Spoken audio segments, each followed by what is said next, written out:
আমি তোমারে বিনয়ের সাথে বলবো দুইটা পা আগাইয়া দাও। আমি নিচে নাইমা তোমার পায়ে ধরে বলবো আর দাড়ি কাইটা নবীরে কাদাইও না, আর নামাজ বাদ দিয়া নবীরে কষ্ট দিস না রে যুবক। পা দুটো যদি আগায় দাও, আমি পায়ে হাত রেখে বলছি আর কয়দিন দাড়ি কাটবি? ওরে দাড়ি কাটতে তো কম কাটো নাই, ওরে এখনো কি তোর আশা মিটে নাই? আরো কাটবি? জীবনে তো কম বেপরদায় চলো নাই, এখনো কি তোর আশা পূরণ হয় নাই?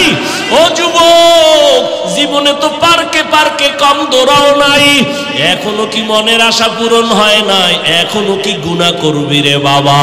ওরে আমি তোমার মতো যুবক, ওরে আমিও তো তোমার মতো প্যান্ট শার্ট টাই লাগায়া দাড়ি কাইটা যদি রাস্তায় চলতাম, কেউ আমারে বাধা দিত না।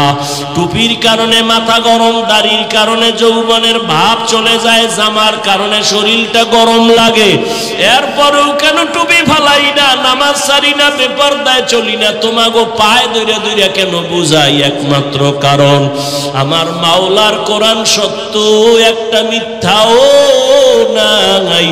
নেক আমলওয়ালাদের জন্য জান্নাত, গুনাহগারের জন্য জাহান্নাম। আমি যদি গুনাহগার হইয়া কবরে যাই, ওই কবরে দুই পার্শ্বের মাটির চাপ সহ্য করতে পারবো না। দুনিয়াতে একটা বেতের বাড়ি সইতে পারি না, মশার কামড় সহ্য করতে পারি না, দুনিয়াতে সূর্যের গরম সহ্য করতে পারি না, হাসরের মাঠে জাহান্নামের আগুনের গরম ও আল্লাহর বান্দারা কেমন করে সহ্য করবা? ওরে তোমার মতো যুবক দিনের লাইনে থাকিয়া যদি এখনো চলে, তুমি কেন পারবা না?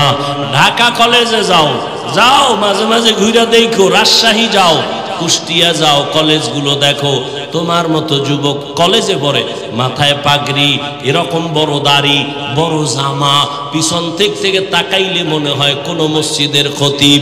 ডাক দিলাম, এই যুবক ভাই তুমি কোন মসজিদে নামাজ পড়াও? আস্তাগফিরুল্লাহ, আমি আরবি ভালো কইরা পারি না, আমি কিসের নামাজ পড়াবো? তোমার এই হালাত কেন? আমার মা বাবার দোয়া আর উলামায়ে কেরামের নেক নজর লাগাইছি, এই কারণে আমি পাগড়ি দাড়ি রাইখাও কলেজে ক্লাস করি, ঢাকা কলেজে পড়ি। আমি নামাজ ছাড়ি না, পাগড়ি খুলি না, দাড়ি কাটি না, বেপরদায় চলি না, আমার জন্য শিক্ষকেরা দোয়া করে। ও যুবক বাবা, তুমি কেন পারবা না? আমার মাওলার আযাব কি তুমি দুর্বল মনে করেছো?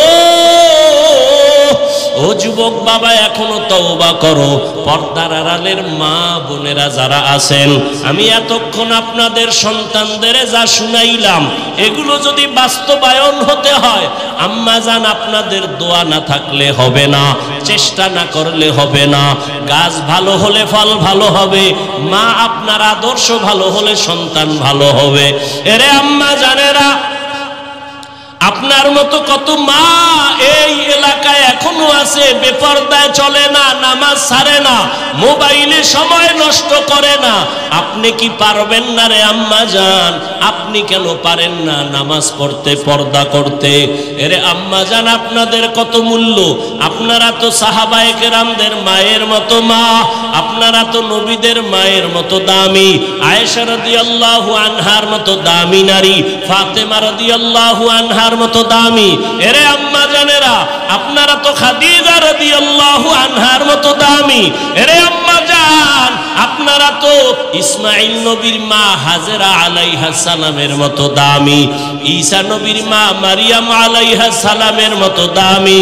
এই দুনিয়ায় বড় এক বেঈমানের নাম ফেরাউন।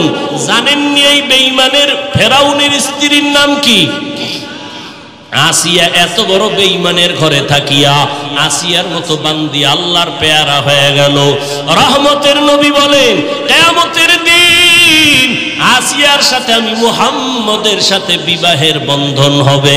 ও আম্মা জানেরা, আপনার স্বামী তো ফেরাউনের মতো খারাপ না। আপনি কি পারতেন না স্বামীরে বুঝাইতে নামাজের জন্য? আপনি যদি নামাজ পড়িয়া দোয়া করতেন, হে আল্লাহ, আমার স্বামী দিন রাত্র কষ্ট করে কামাই রুজি করে, তার নিজের জন্য করে না। প্রত্যেকটা স্বামী তার সন্তান পরিবারের শান্তির জন্য কষ্ট করে, নিজে না খাইয়া থাকলে কষ্ট পায় না যদি শুনে সন্তান খানা খায় নাই, বাবার চোখে আর ঘুম আসে না। মা বাবা, ওই বাবার ঋণ কেমনে আদায় করবি রে সন্তান? এত কষ্ট করে বাবা, নিজের জন্য করে না, সব পরিবারের সন্তানের জন্য করে। ও মা, যদি স্বামীটার জন্য দোয়া করে বুঝাইতেন আর নামাজের কথা বলতেন, একদিন না একদিন নামাজের দিকে আলো দিয়া তারা দেখেন। খলিফাতুল মুসলিমিন ওমর ফারুক রাদিয়াল্লাহু তাআলা আনহু খুতবা পড়তেছেন, হঠাৎ খুতবার মাঝখানে অপ্রাসঙ্গিক একটা আওয়াজ দিলেন, ইয়া সারিয়াতাল জাবাল, ইয়া সারিয়াতাল জাবাল, ইয়া সারিয়াতাল জাবাল। এই সারিয়া, পাহাড় পাহাড় পাহাড়। ওমর আওয়াজটা দিছেন যেখানে, সেখান থেকে সারিয়া 2000 কিলোমিটার দূরে। সুবহানাল্লাহ। না যেই তালে বিড়ি টানেন, কেমনে আসবে সুবহানাল্লাহ? জিন্দেগি মে বন্দেগি তু করনা হে, जिंदगी में बंदगी तू करना है, जिंदगी बे बंदगी शर्मिंदा है, जिंदगी बे बंदगी शर्मिंदा है। यहाँ हम सब मुसाफिर दिल ना लगा, अहले दिल की नजर से रूह करता जा, यहाँ हम सब मुसाफिर दिल ना लगा, अहले दिल की नजर से रूह करता जा, शाह दौलत सब फकीर गर नेक नेहे, शाह दौलत सब फकीर गर नेक नेहे, जिंदगी में बंदगी तू करना है,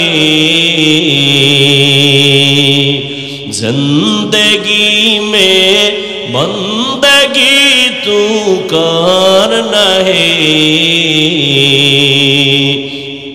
जिंदगी बे बंदगी शर्मिंदा है, जिंदगी बे बंदगी शर्मिंदा है, जिंदगी में बंदगी कुन बंदगी, बंदगी बे जिंदगी शर्मिंदगी। দুনিয়ার বিবেক যেটা বলে হবে না, আমার আল্লাহর কুদরতে সেটা। আল্লাহ বলবেন হাত কথা বল, হাত সাথে সাথে আওয়াজ দেওয়া শুরু করবে। কেমনে বলবে, কোথায় তার মুখ, কোথায় তার জিহ্বা, আওয়াজটা কেমন, এটা সব কুদরতের ব্যাপার। হাত আল্লাহর সামনে কথা বলবেন, ও দয়ার মালিক, তুমি হাতটা দিছো যেই কাজের জন্য সে ডিউটি বান্দা করে নাই। হাত দিয়া মা বাবার খেদমত করবে, করে নাই। হাত দিয়া বান্দা কোরআন ধরে ধরে পড়বে, পড়ে নাই। হাতের দ্বারা বান্দা নেক আমল করবে, করে নাই। বরং এই হাত আলেমের বিরুদ্ধে আঙ্গুল ব্যবহার করেছে, মোবাইলে বিরোধিতা করেছে, হাত দিয়া বান্দা গুনার দিকে কাজ করেছে। আল্লাহ বলবেন চোখ তুমি বলো, চোখ বলবে হে মালিক তুমি যেই দেখার জন্য চোখ দিছো এই বান্দা তা দেখে নাই। চক্ষু দিয়া মা বাবা দেখবে সওয়াব, এই চোখ দিয়া উলামায়ে আহলে হক দেখবে সওয়াব, এই চক্ষু দিয়া কোরআন তাকায় তাকায় দেখবে সওয়াব, এই চোখ দিয়া আল্লাহর ঘর বাইতুল্লাহ তাকায় দেখবে সওয়াব। বান্দা মা বাবা দেখে না, আলেম দেখে নাই, কোরআন দেখে নাই, বাইতুল্লাহ দেখে নাই, দরওয়াজা জানালা বন্ধ করে তোমার এই গোলাম মোবাইল হাতের মধ্যে নিয়া সারাটা রাত কবিরা গুনাহ কবিরা গুনাহ কবিরা গুনাহ দেখে দেখে সারা রাত কাটিয়েছে। ফজরের খবর নাই, চেহারাটা পর্যন্ত নষ্ট হয়ে গেছে। এরে আমার কলিজার যুবক, চেহারার মধ্যে কেন আলো নাই? চেহারার দিকে তাকাইলে কেন মায়া হয় না? এরে যুবক একটু চিন্তা করো।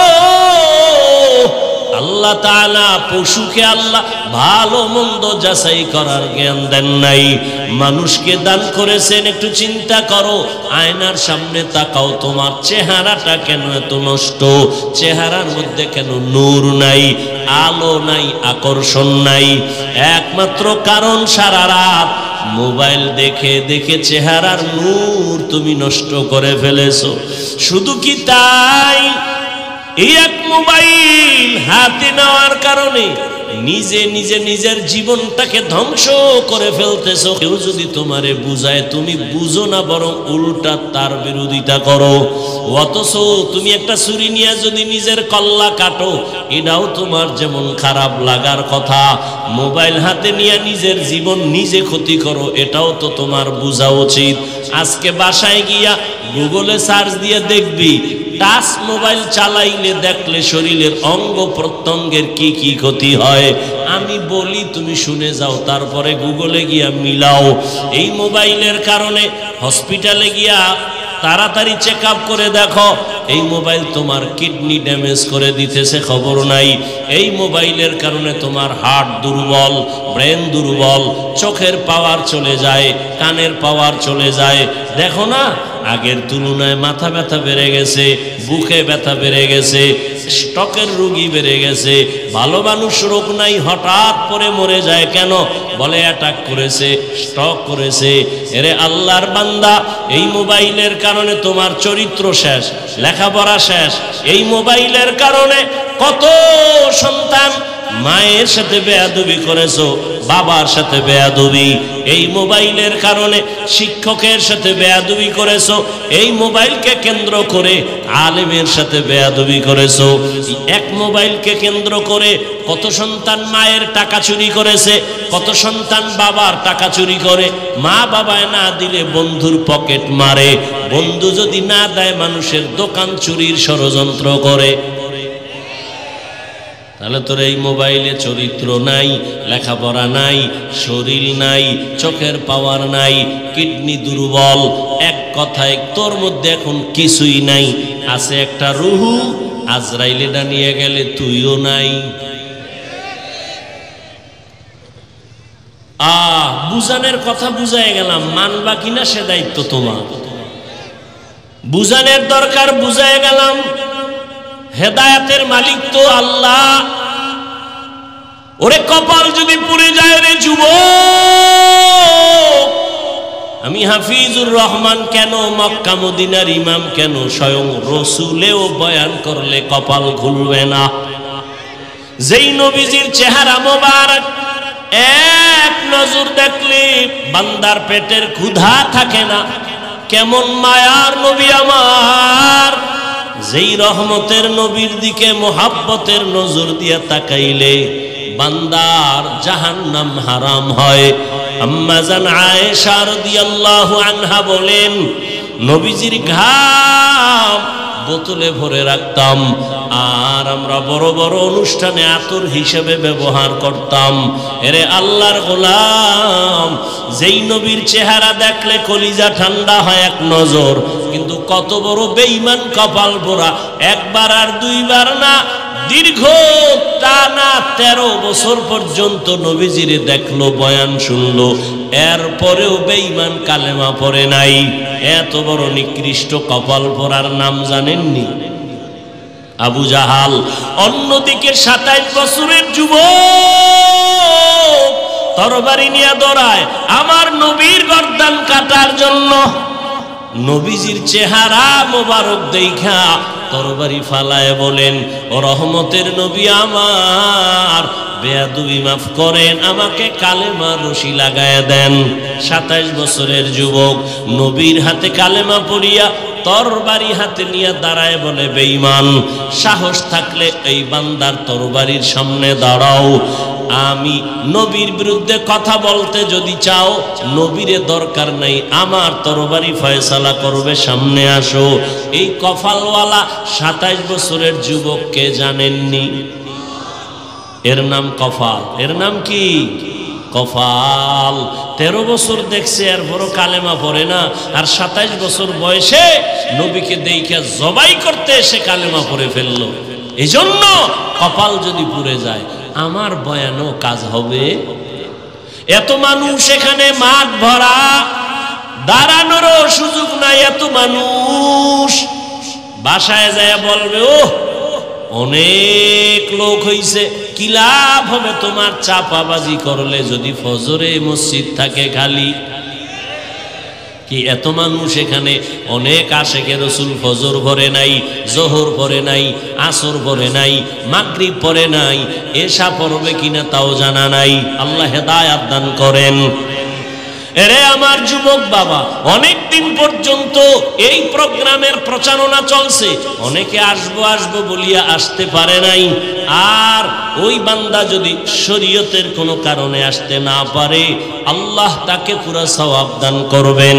আর একদল কপাল পোড়া এমন এসেছে ওয়াজের প্যান্ডেলে, কিন্তু প্যান্ডেলে ঢুকতে পারে নাই। এরা মহিলা প্যান্ডেল তাওয়াফ করে, আর দোকানে আড্ডা দেয়, আর কবিরা গুনাহ করে। কি দেখছেননি কারবার? আল্লাহর কুদরতটা কেমন! এটা বেহেশতের বাজার, পাশে জাহান্নামের বাজার। কি আচ্ছা, ওয়াজ উপলক্ষে মার্কেট হবে কেন, দোকান হবে কেন? অনেক দূরের মানুষের একটু চা বিস্কিটের দরকার, দুই একটা চা বিস্কিটের দোকান থাকবে। খেলনার দোকান কেন, বেলুনের দোকান কেন? ওখানে আবার মেয়েরা ঢুকবে কেন, যুবকেরা ঢুকবে কেন? ওখানের এই কবিরা গুনার দায়ভার কারা নিবে? বইলা গেলাম, মানবা কিনা সে দায়িত্ব তোমার। সারা বাংলাদেশের হালাত বড় খারাপ। ও যে আইয়া কপাল ভরা বেলুন কিনছে, বেলুন, প্লাস্টিকের মাছ, কান্দে লয়ে ঝুলতে ঝুলতে বাড়ি যায়। ম্যাডাম জিগাইব, অজেতে কি নিয়ে আইছো? যে মোনাজাতে বেলুন কবুল হয়ে গেছে। আপনারা হাসেন, কত বড় নির্লজ্জ বেহায়া! আপনারা হাসেন, আবার লজ্জা থাকলে কান্না করা উচিত। আমি হাসির ওয়াজ করি নাই, হাসির কথা বলি নাই। এটা এমন একটা প্যান্ডেল, রসুলের হাদিস, এখানে বসার সাথে সাথে গুনাহ মাফ। এইরকম একটা পবিত্র প্যান্ডেলের পাশে আবার জাহান্নামের বাজার হবে, সেখানে বেপরদা নারী ঢুকবে, যুবক যুবতী ঢুকবে, কিচ্ছু বলা যাবে না। জাতির কপাল এত খারাপ, বলে প্রয়োজনে বক্তা বাদ দাও, আমগো আকাম বাদ দিব না। বলবে এত হুজুর ওয়াজ করলো, কারো লাগলো না, ওনার এত লাগলো কেন? বাদ দে এই হুজুর, আমগো আকাম চলবে। এ জাতির কপাল চূড়ান্ত খারাপের দিকে চলছে। কে বলবে এই কথা? কে শুনবে এই কথা? কে মানবে এই কথা? কেন এত সুন্দর বেহেশতের বাগান, যেখানে বসলেই গুনাহ মাফ, যেখানে চোখের পানি ফেলে দোয়া করলে কবুল, সেই বেহেশতের বাগানের পাশে কেন জাহান্নামের বাজার হবে, বেপরদা নারীর আড্ডা হবে, খেলনার দোকান হবে? কারণ কি? আল্লাহ হেদায়াত দান করুন, আল্লাহ হেদায়াত দান করুন।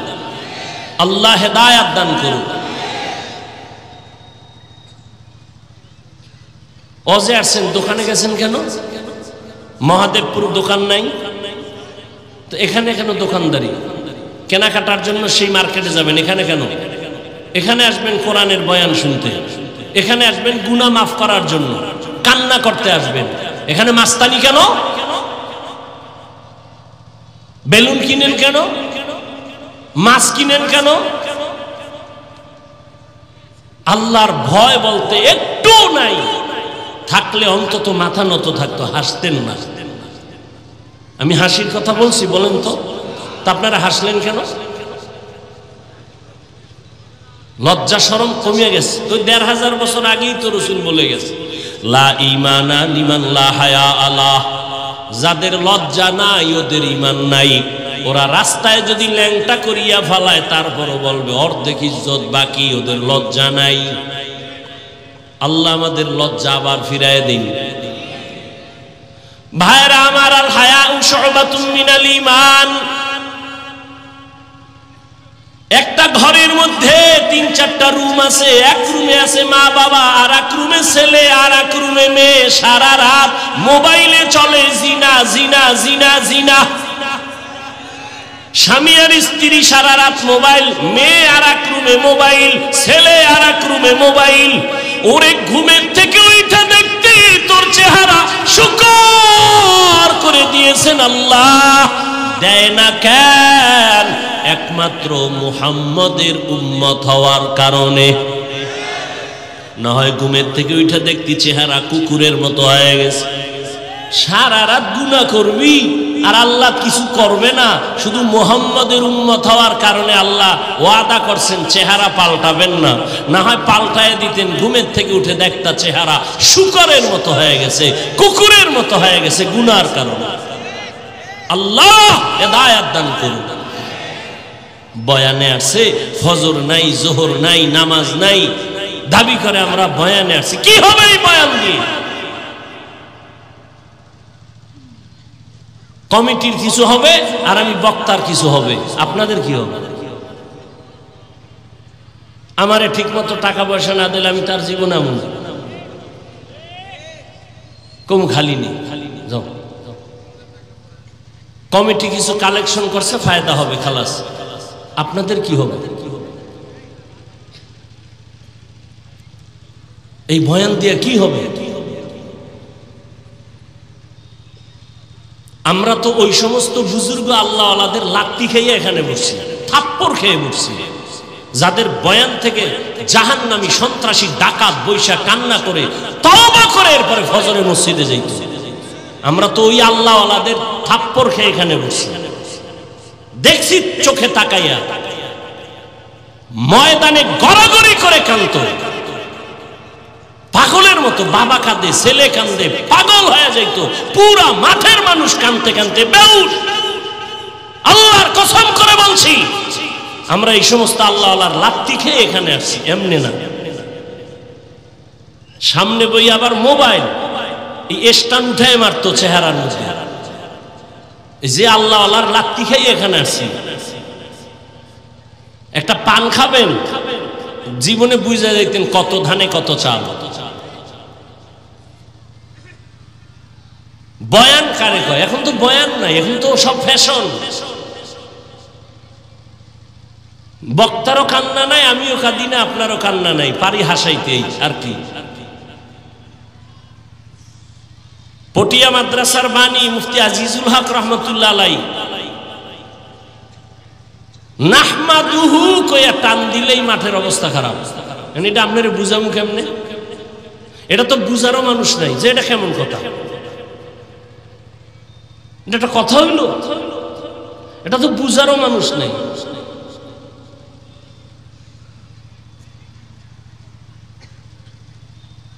আল্লাহ হেদায়াত দান করুন।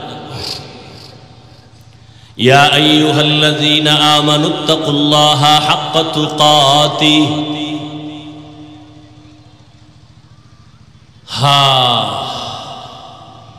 থানায় এক আসামি নিয়ে পুলিশে এমন ফিডা দিছে, যুবকের ধৈর্য নিয়ে এমন ফিডা দিছে মহাদেবপুর থানায়, এমন ফিরা দিছে যুবকের চোখে কোনো কান্না নাই। ও আল্লাহর বান্দার একটু আকল খাটাইয়া চিন্তা করেন, মহাদেবপুর থানায় যুবক এমন পুলিশের পিটা লাগছে, কাঁদে না। আর এটা কেমন প্যান্ডেল, আল্লাহওয়ালা বয়ান করে আর যুবক ওই মাথায় বয়া হাউ মাউ করে কান্না করে। একটু চিন্তা করেন, ওই যুবকের মারলো কেউ, কাঁদে কেন? বুঝেননি? বুঝেন? ওরে থানায় নিয়ে পুলিশে পিটায়, কাঁদে না। আর ওয়াজের প্যান্ডেলে আল্লাহওয়ালা বয়ান করে, মানুষ গড়াগড়ি খায় কান্নে, ওই 200 হাত দূরে এক যুবক কাঁদে। ওরে মারলো কে? কই সেই বয়ান? কই সেই বয়ানের রূহ? কই সেই আমল? এত সোজা না। বয়ান বক্তার এলেমার আমল, বয়ান বক্তার এলেমার আমলের বাহাদুরিতে হয় না, শ্রোতাদের অন্তরের আকর্ষণ আর মোহাব্বতে বয়ান বের হয়। আর বক্তার মধ্যে থাকবে ইখলাস, আল্লাহর ভয়। এই আল্লাহওয়ালাদের লাত্তি খাইছি, কিন্তু ওই নজর একটু পাইছি, আল্লাহ বরকত দিছেন, কিন্তু মানুষ এখনো হইতে পারি নাই। ওরে আমি যদি আপনাদের বয়ান শুনাইতে গিয়া বলি আমি মানুষ হইতে পারি না, তো আপনাকেও তো চিন্তা করা উচিত, আপনি কি হইলেন? আর বাঁচবেন কত? হায়াতের 3 ভাগের 2 ভাগ শেষ। যদি আপনার হায়াত 30 বছর থাকে, মুহাম্মদের উম্মতের হায়াত গড়ে হবে 60 থেকে 70 বছর, তাহলে আর বাঁচবেন 30, অর্ধেক শেষ। যদি আপনার হায়াত থাকে 40, আপনার 3 ভাগের 2 ভাগ শেষ, 20 বছর। কিন্তু বাঁচবেন কিনা তাও বড় কঠিন, কারণ ইদানিং শুধু মরণ আর মরণ আর মরণ। মরণ ফাঁদ লইয়েই তো ঘুরে। এই মোবাইলের কারণে শরীর শক্তি দুর্বল, চোখের পাওয়ার কমতেছে, বান্দার হার্ট দুর্বল হইতেছে। একের পর এক মরণ ফাঁদ নিয়ে আমরা চলি। আবার আমার কলিজার যুবকেরা আর একটা মরণের ফাঁদ নিয়ে পাগল, বাইক। কি মরণের তাজা একটা মরণ ফাঁদের নাম বাইক, মোটর সাইকেল, হুন্ডা। ওটার মুখে উঠলেই খালি শরীরে আগুন। শরীরে কি পিছনে যদি আবার বিপরীত কোনো পার্স থাকে তো আরো আগুন। সকাল 10টায় ঘুমে তুই কি দেখায় আম্মু মহাদেবপুর বাজারে যাই কেন? বলে আমার এক বন্ধুর সাথে মোলাকাত। আসবি কখন? বলে 1 ঘন্টা পরে। 2-3 ঘন্টা হয়ে যায়, মায়ের অন্তরে বাড়ি লাগছে, এখনো আসে না কেন? টেলিফোন করে, কেউ ধরে না। দীর্ঘ টাইম পরে একজনে ধৈর্য অচেনা কণ্ঠ কয়, কে তুমি? বলে মোবাইলওয়ালার মা। মোবাইলওয়ালার বাপ আসেনি, আছে, দাও তাড়াতাড়ি দেখো তোমার ছেলের মোবাইল কে ধরছে দেখো। এবার রিসিভ করে কয়, কে তুমি? বলে আমি মোবাইলওয়ালার বাবা। বাড়ি কই? বলে আমার বাড়ি অমুক এলাকায়।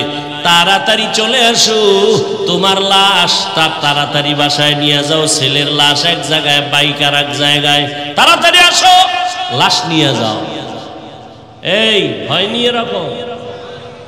কয়দিন আর বাঁচবি রে যুবক?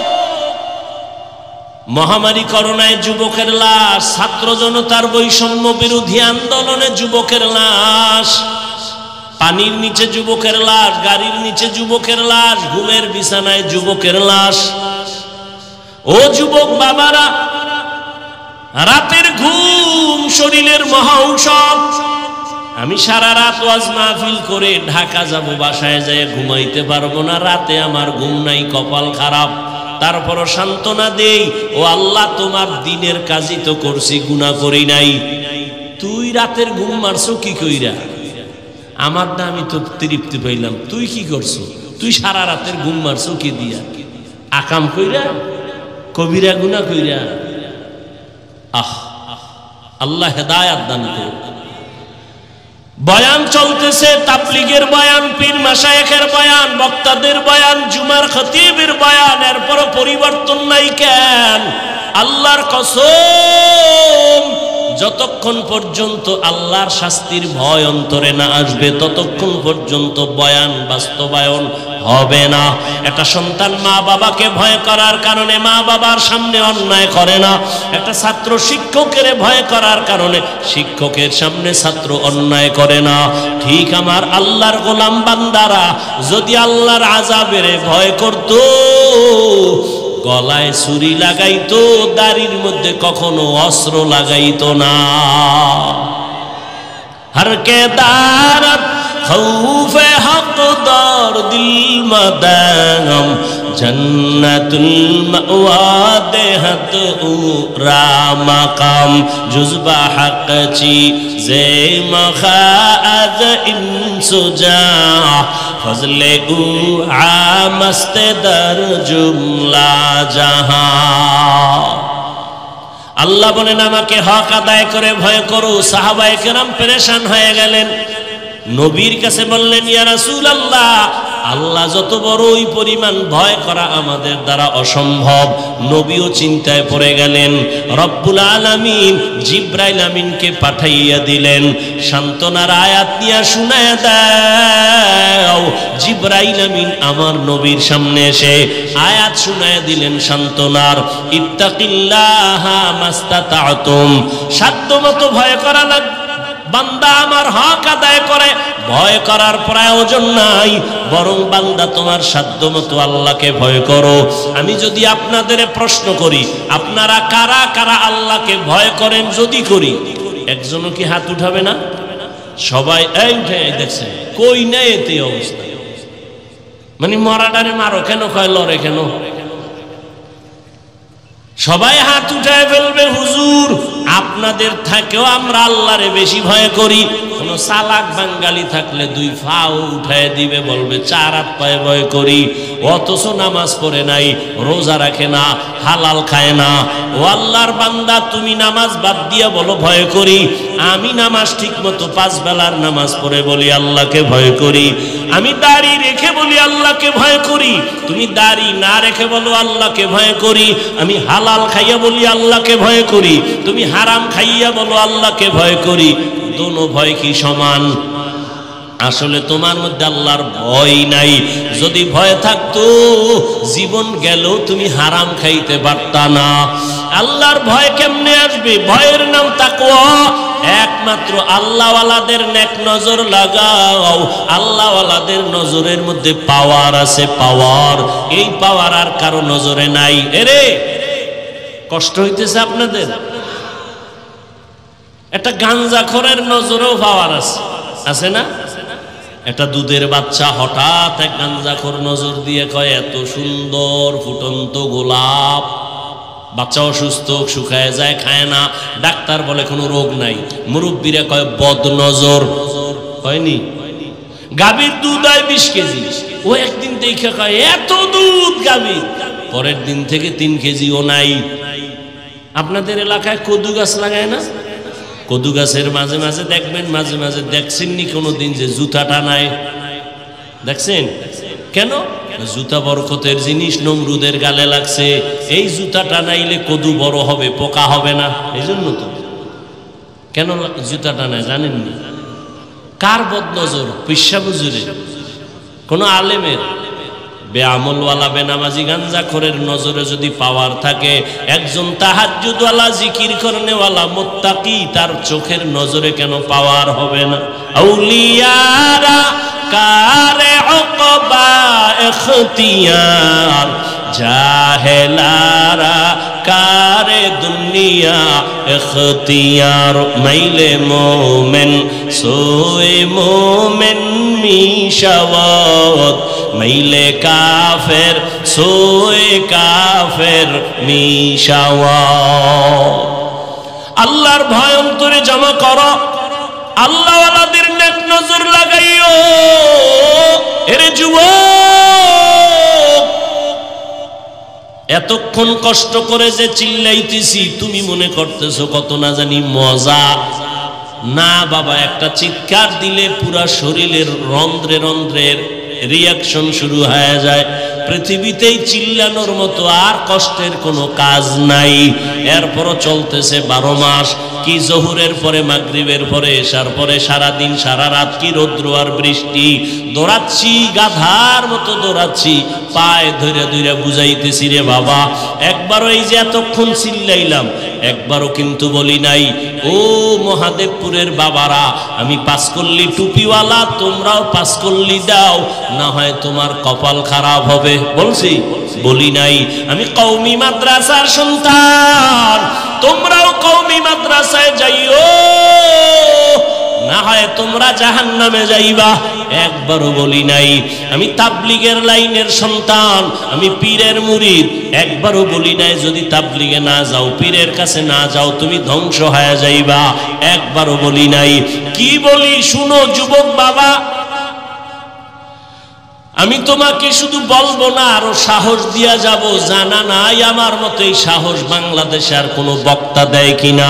আমি সাহস দিয়া যাই, ও আমার কলিজার যুবক, আমি তোমাকে বলি না হুজুর হও, তসবিহ হাতে নাও, মাথায় পাগড়ি নাও, না না না, তোমাকে আমি বলবো না, বরং আমি তোমাকে অনুরোধ করে বলবো, স্কুলে পড়ো ধন্যবাদ, কলেজে পড়ো ধন্যবাদ, ওই লাইনের লেখাপড়া ছাড়িও না। আমার দেশে হুজুরের অভাব নাই, মাওলানার অভাব নাই, মুফতি মুহাদ্দিসের অভাব নাই। আমার দেশে ডাক্তারের বড় অভাব, ইঞ্জিনিয়ারের অভাব। ডাকাত আছে, ডাক্তার নাই। ইঞ্জিনিয়ার ভালো আদর্শওয়ালা নাই। প্রফেসর আছে নাস্তিক। আমরা ওই নাস্তিক মার্কা প্রফেসর চাই না, তাসলিমার মতো ডাক্তার চাই না। এরে বাবা, তুমি লেখাপড়া করে আদর্শবান ডাক্তার হইও, তুমি একজন ইঞ্জিনিয়ার হও, প্রফেসর হও, তুমি ব্যবসায়ী হও, চাকরিজীবী হও, তবে এতটুকু দাবি বেয়াদব হইও না রে বাবা। তোমার ব্যবহারে কোনোদিন যেন মা বাবা কষ্ট না পায়, তোমার আচরণে কখনো যেন শিক্ষকেরা কষ্ট না পায়, তোমার ব্যবহারে কখনো যেন উলামায়ে কেরাম কষ্ট না পায়। কারণ তুমি সফল যদি হতে চাও, এই 3 জায়গা থেকে দোয়া লাগবে। মা বাবার দোয়া যদি না নাও, তোমার জীবন হবে পঙ্গু। শিক্ষকের দোয়া যদি না নাও, বরদোয়া নাও, তাহলে লেখাপড়ার জিন্দেগি হারায় যাবে। উলামায়ে কেরামের নেক নজর যদি না নাও, বান্দা তোমার চরিত্র জিন্দেগিতে আর সুন্দর করা যাবে না। অতএব মা বাবার দোয়া নিয়া, শিক্ষকের দোয়া নিয়া, উলামায়ে কেরামের পরামর্শ নিয়া ডাক্তার হও, ইঞ্জিনিয়ার হও, প্রফেসর হও, ব্যবসায়ী হও, চাকরিজীবী হও। তোমার মতো সফল বান্দা দুনিয়ায় থাকবে না। তুমি শুধু মহাদেবপুর কেন, পুরা বাংলাদেশে তোমার সুনাম হবে। ডাক্তার হলেও তোমার মর্যাদা বাড়বে, ইঞ্জিনিয়ার হলেও তোমার সুনাম ছড়ায় যাবে যদি তুমি আদৌ বলা হয়ে যাও। আর তাসলিমার মতো যদি বেয়াদবি কইরা ডাক্তার হও, জুতার বাড়ি খাইয়া দেশ থেকে পালানো লাগবে। ও আমার যুবক বাবারা, এবার একটু বাস্তবে দেখো তো, আমি যে কথাগুলো বললাম বাস্তবে দেখো তো, একটু নজর করো। এই দেশে তোমার মতো যুবক জীবনে কোনোদিন মাদ্রাসায় পড়ে নাই, আলিফ বাতাও শিখে নাই। এই রকম যুবক স্কুলে পড়ে, কলেজে পড়ে, 5 বেলার নামাজি আসেনি। তোমার জীবনের জন্য এটা আমার শেষ বয়ান।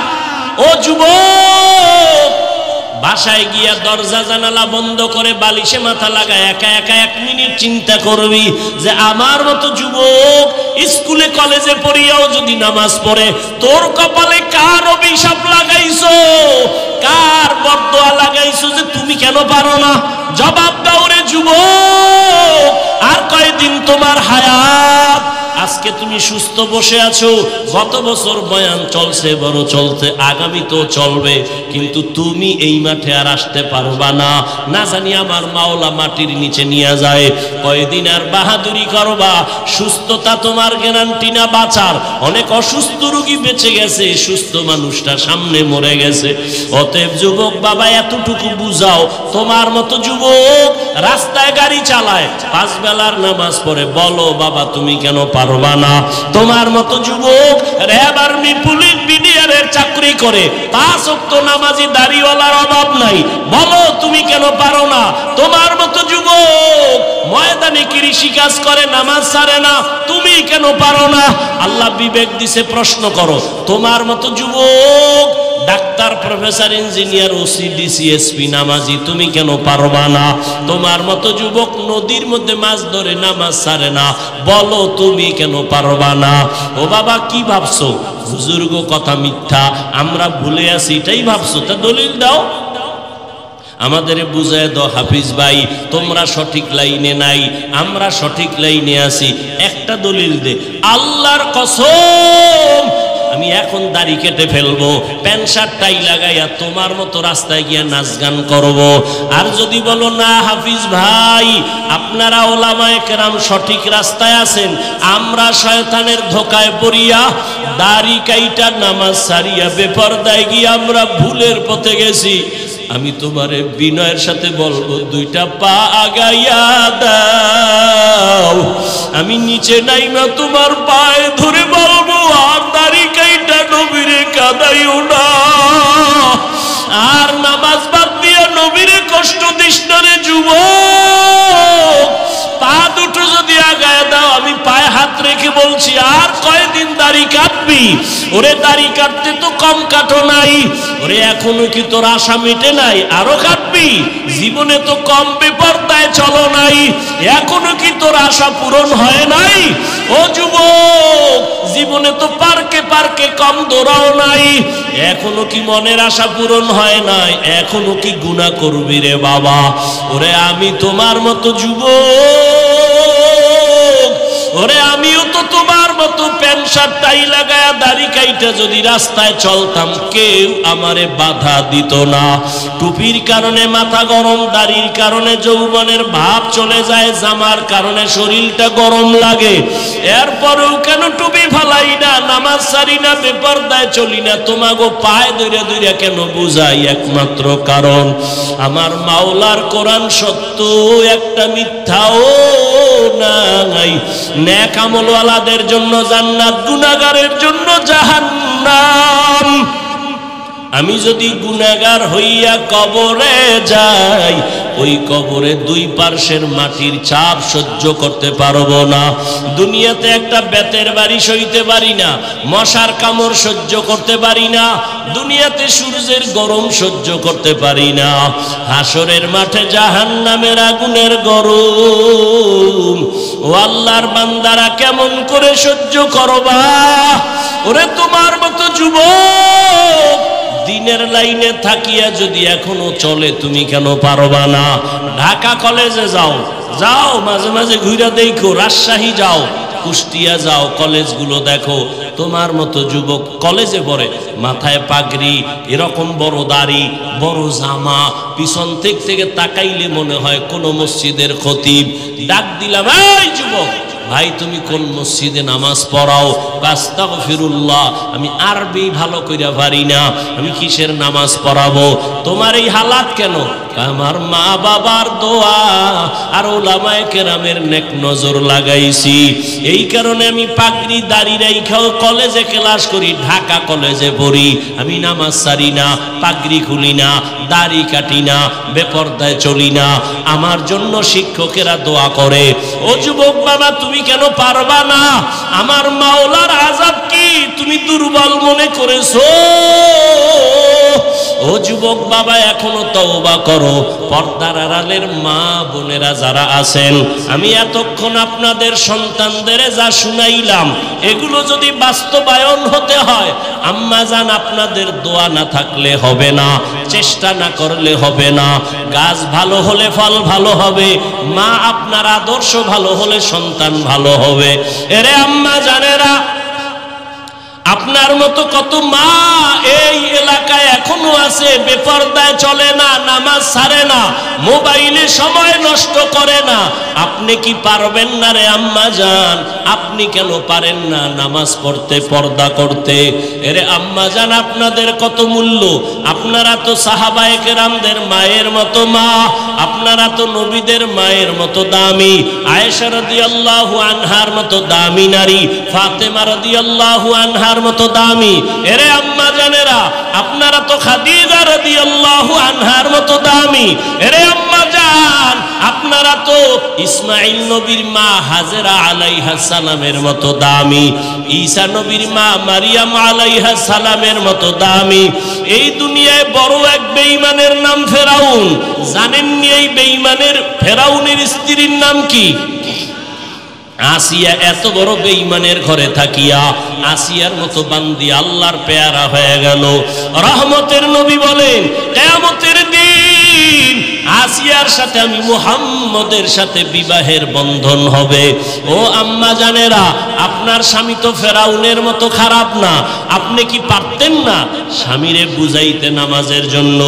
আপনি যদি নামাজ পড়িয়া দোয়া করতেন, হে আল্লাহ, আমার স্বামী দিন রাত্র কষ্ট করে কামাই রুজি করে, তার নিজের জন্য করে না। প্রত্যেকটা স্বামী তার সন্তান পরিবারের শান্তির জন্য কষ্ট করে। নিজে না খাইয়া থাকলে কোনো বাবা কষ্ট পায় না। যদি শুনে সন্তান খানা খায় না, বাবার চোখে আর ঘুম আসে না। মা বাবা, ওই বাবার ঋণ কেমনে আদায় করবে রে সন্তান? এত কষ্ট করে বাবা, নিজের জন্য করে না, সব পরিবারের সন্তানের জন্য করে। ও মা, যদি স্বামীটার জন্য দোয়া করে বুঝাইতেন আর নামাজের কথা বলতেন, একদিন না একদিন নামাজের দিকে আসতো। আর আপনি যদি বলতেন, স্বামী আমার মা বাবার মায়া ত্যাগ করে আমি তোমার সংসারে আসি, খাইয়া থাকলেও আসি, না খাইয়া থাকলেও আসি, তবে তোমার কাছে আমি স্ত্রী হিসাবে একটা দাবি, জীবনে হারাম টাকা কামাই করবা না, হারাম মাল ঘরে আনবা না, হারাম খাইয়া নিজেদের রক্ত নাপাক করব না, সন্তানের রক্ত নাপাক করতে দিব না। আম্মা জানেরা যদি বুঝাইতেন, কোন স্বামী হারাম মাল ঘরে নেওয়ার সাহস পাইত না। এরে আম্মা জান, আপনি হারাম খাইয়া কেন নিজের রক্ত নাপাক করবেন? হারামের দ্বারা সন্তানের রক্ত কেন নাপাক করবেন? এখন থেকে তওবার সুযোগ আছে, তওবা করেন। সন্তানকে ডাক্তার বানাবেন, বেয়াদব বানাবেন না। সন্তানটাকে ইঞ্জিনিয়ার প্রফেসর বানাবেন, বেয়াদব বানাবেন না। সন্তানের যদি বারবার বুঝাইতে থাকেন, বাবা কোনদিন মুরব্বীদের চোখের দিয়ে তাকায় কথা বলবা না, বেয়াদবি করবা না, মিথ্যা কথা বলবা না, কারো ক্ষতি করবা না, একদিন না একদিন সন্তান আপনার কথা কাজে লাগাইতো। এখনো সময় আছে, তওবা করে নেন। আর নামাজ ছাড়বেন না, বেপরদায় চলবেন না, স্বামীর মাল খেয়ানত করবেন না। ও যুবক বাবারা, এখনো সময় আছে, তওবা করো। জীবন গেল আর নামাজ ছাড়বা না, বেপরদায় চলবা না, দাড়ি কাটবা না, মা বাবারে কষ্ট দিবা না, শিক্ষকের বরদোয়া নিবা না, ওলামায়ে কেরামের দোয়া নিয়া নবীজির তরিকা মেনে এখন থেকে চলবা। স্কুলে পড়ো, কলেজে পড়ো, চাকরি করো, ব্যবসা করো, আর নামাজ ছাড়বা না।